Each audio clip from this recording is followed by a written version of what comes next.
So the next thing we went over in class was Mendel's fourth postulate. And so I put fourth in quotes here because, Mendel didn't, or maybe he did number his postulates. I don't think he did. I should go back and read his paper, which you can read. I think at one time I have read it, but so they don't necessarily have numbers. You don't have to know the first one is the pairs of alleles, the second one is dominance, the third one is segregation, the fourth one is his postulate on independent assortment. It doesn't matter. The numbers don't really mean anything. But he's got 4 postulates, 4 ideas, and the one we're going to talk about now, the fourth one we will talk about, is independent assortment. And we have talked about this a couple of times in the class, and I really emphasize it because it is a little confusing when you throw in segregation. And what is the difference between segregation and independent assortment? And, segregation is saying, you have a pair of homologous chromosomes.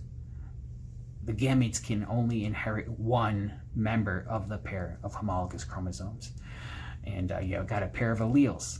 The gametes can only inherit one of the pair of alleles. It's not going to get both of the alleles. That's segregation. Independent assortment essentially is right here.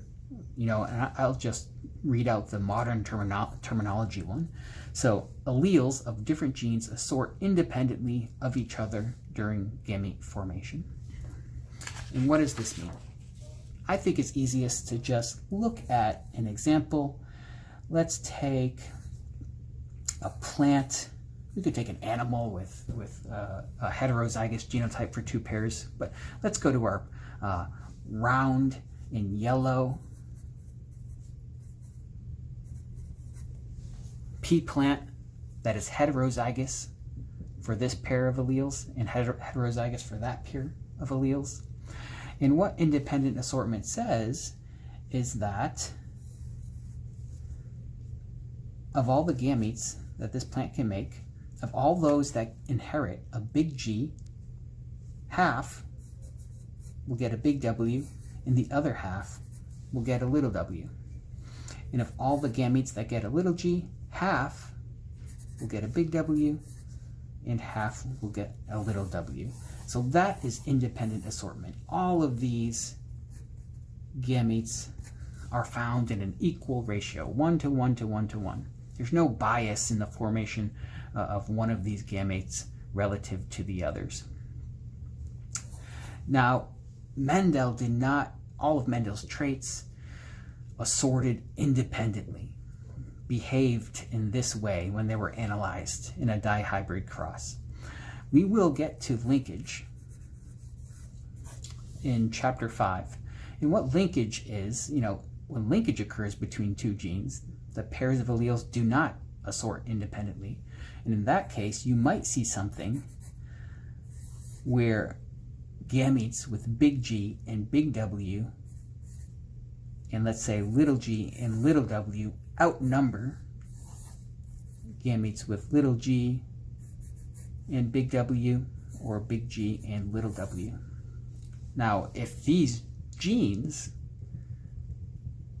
for seed color and seed shape were linked, then you might see something like this. But they're not linked, and they assort independently. And you don't need to know this now, but what linked means is that they're on the same chromosome, and they're found relatively close to each other on the same chromosome.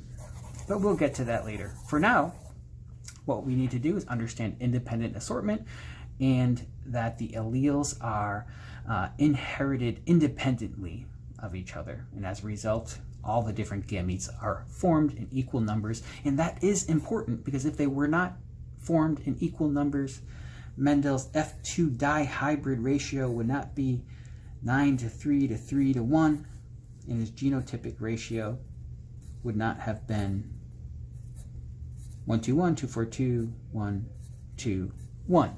And you can go back and take a look at the last lecture to see more about what these ratios mean and where they are derived, or how they are derived.